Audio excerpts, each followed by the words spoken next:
Bueno, yo lo llamo desgaste con óleos, sin más. Un desgaste, una decoloración por óleos. No tiene más. Pero no sería una aguada porque el resultado es muy distinto. En la aguada los bordes entre línea y línea son nítidos y están muy delimitados, pero en cambio aquí está todo fundido. Hay una gran diferencia. Y aquí son colores oscuros y claros, y en la aguada solo serían colores claros. Aquí, digamos, aquí lo importante sería, dependiendo del color base y la zona operacional donde está, utilizarlos sobre los colores verdes, ¿no? Sí. Elegirlos bien. ¿No? Claro, tienes que pensar muy bien qué colores meter, aunque puedes meter siempre colores diversos. Si quieres más desgaste, por ejemplo, meter más blanco, más colores claros, ocres.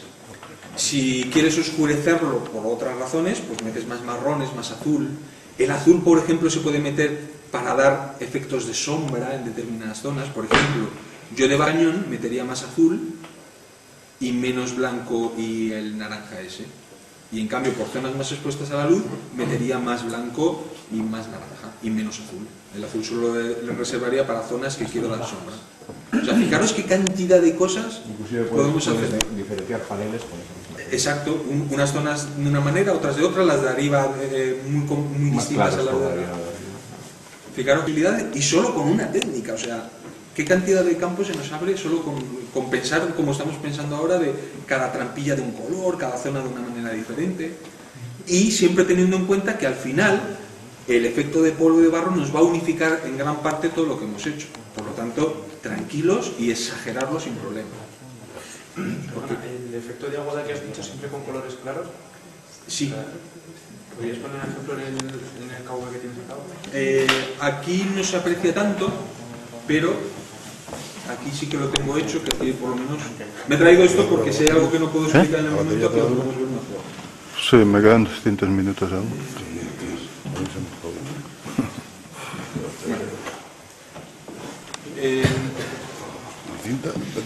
En este caso tenemos el desgaste de óleo que hemos visto, visto, pero hecho en una zona horizontal.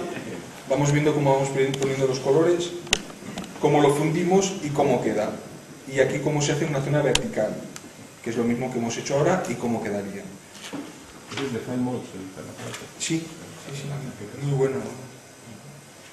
Lo de las aguadas, este sería el ejemplo. Aquí en este caso he utilizado acrílico tamilla, que se diluye mucho en agua. Empiezas pintando líneas, que al principio no las ves, porque es casi transparente, y dices, hostia, si no las veo, pero pintas líneas. Lo dejas secar y es cuando se ven, exacto. Una vez secas, aplicas otra capa que se superpongan sobre la anterior. Y el resultado es el cómo quedaría en un vehículo. Entonces, por ejemplo, ahí donde tienes, al lado de estos dos inmersos, en ese lado que tienes eso es un chorretón óxido. Esto sería un chorretón de óxido. Lo que hay en los dos ganchitos sería un hilillo de óxido, un chorretón. ¿Cómo lo haríamos? Pues con el mismo color que hemos utilizado en gloso para esto, para hacer...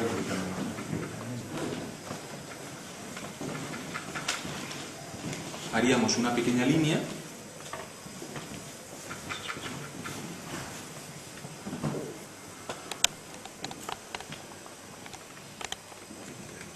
También le puede dar volumen al óxido poniendo en el centro más naranja, ¿no? Sí, pero cuidado porque ya está. No sería volumen, sino un efecto de zona central más húmeda o más seca, dependiendo de la humedad que hay en el ambiente, si está lloviendo o no. Eso sí, pero volumen sería más raro que lo tuviese. Pero sí que se ve muchas veces en una pared que la zona central es más clara o más oscura, dependiendo si está seco, si está húmedo, los laterales o el centro. Una vez hecho esta línea, lo dejamos secar, igual que como hacíamos con los lavados, siempre dejando secar.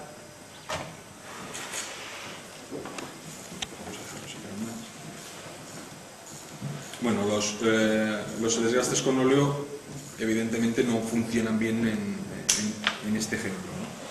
Pero bueno, había que explicarlo. Si lo aplicáis en cualquier otro vehículo que no sea blanco, lo vais a ver que funciona. Sí, no, queda sucio, que no se entiende nada. Pero ahí podrían hacer desgastes, diríamos, puntualmente en la zona más gris, ¿no? Sí, hombre, sería más laborioso, pero se puede, claro. O las zonas que han quedado libres de cualquier zona, que a lo que te refieres, sí que se puede hacer. Bueno, ya volviendo a los chorretones, Ahora con un pincel otra vez limpio y humedecido con agua ras, fundiríamos un lateral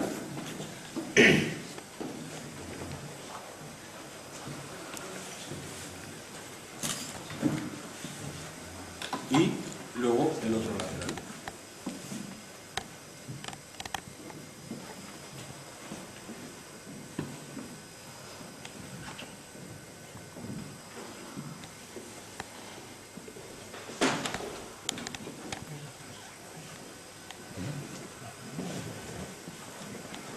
Vale, pues esto sería más o menos de manera exagerada. Esto sería más o menos el ejemplo que hay, pero más exagerado para que lo podamos. ¿Llevas con un grosor? Sí, dependiendo si te interesa hacerlo más fino o no, o más largo o no. Por ejemplo, si lo quiero acortar, cojo otra vez el pincel limpio y lo voy acortando. ¿Habéis visto? Eso es una ventaja. Sí, que te permite mucha flexibilidad, eso es lo bueno. Incluso aunque se seque aquí todavía lo podríamos corregir si no nos gusta algo. Y aquí ya más o menos el efecto lo tenemos. Sobre el blanco en este caso los chorretones de óxido quedan muy bien. Claro, cada técnica tiene su aplicación en cada momento. O sea, no podemos aplicar todo en todos los sitios. ¿Qué hora es? Porque creo que es Las 9. Bueno, se nos ha quedado en el tintero muchísimas más cosas, pero evidentemente es que es imposible explicar todo. Porque Te quería preguntar una cosa. El tema del empolvado es una variante, no sé. Lo que quiero decir es que cuando vas a hacer el empolvado lo que haces es hacerlo menos aguado, ¿no? El color con el agua. Bueno, yo creo que una vez algo parecido más polvo lo puedes hacer de muchas maneras. La más clásica... Con el bug, Sí. claro, con agua, diluyéndolo, más o menos para que no quede tan aguado, o sea, para que quede ahí polvo ahí adherido, quiero decir. Para que se vea un poquito, vamos, adherido. Sí, no, de hecho es un buen método para hacer polvo, lo que pasa es que tiene sus defectos y ahora lo explico. Hemos cogido color buf, lo estamos diluyendo con agua, esto nos podría servir para hacer las aguadas, esta misma mezcla, pero ahora queremos aplicarlo para hacer efectos de polvo, por ejemplo, en esta zona que queda un poco, bueno, aquí vamos a intentar aplicar efectos de polvo. Y eso es un poco a lo que te refieres tú. Sí, eso es lo que yo quería decir, que quede polvo seco, adherido ahí, que queda seco. Vale. Lo hemos aplicado y aparentemente ahora pues va quedando bonito, pero vamos a ver lo que ocurre cuando seca.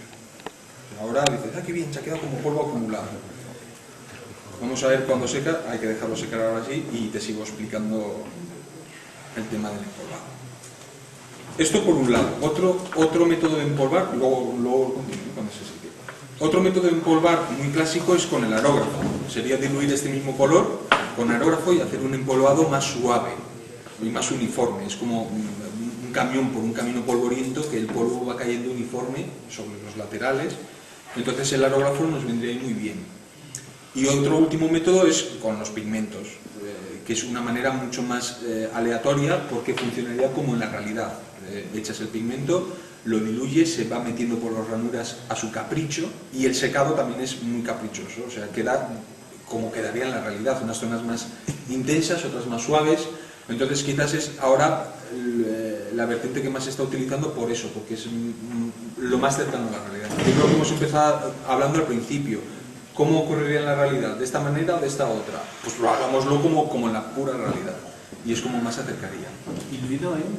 Podemos hacerlo diluido con alcohol, si la superficie es esmalte, diluido con agua ras, o mezclado con otros productos para hacer más densidad, como con resinas acrílicas, con otros productos, con barniz mate. Incluso luego ya podemos derivar de eso a hacer los barros, hacer barro húmedo, barro fresco,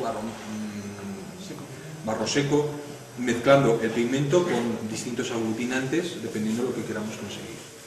O sea, casi el polvo y el barro van unidos de la mano. De hecho, lo ideal sería aplicar un preempolvado, o sea, lo que yo recomiendo, aplicar un preempolvado con tanilla y aerógrafo, solo en las zonas donde queremos que luego se note el polvo seco. Este preempolvado debe ser muy transparente y solo en las zonas realmente necesarias, y ahí servirá de colchón para luego aplicar con pigmentos efectos de empolvado más irregulares. Es que te iba a preguntar eso, porque si tú tienes una maqueta que está con filtros lavados, etcétera, el problema que tienes es que te queda una maqueta bastante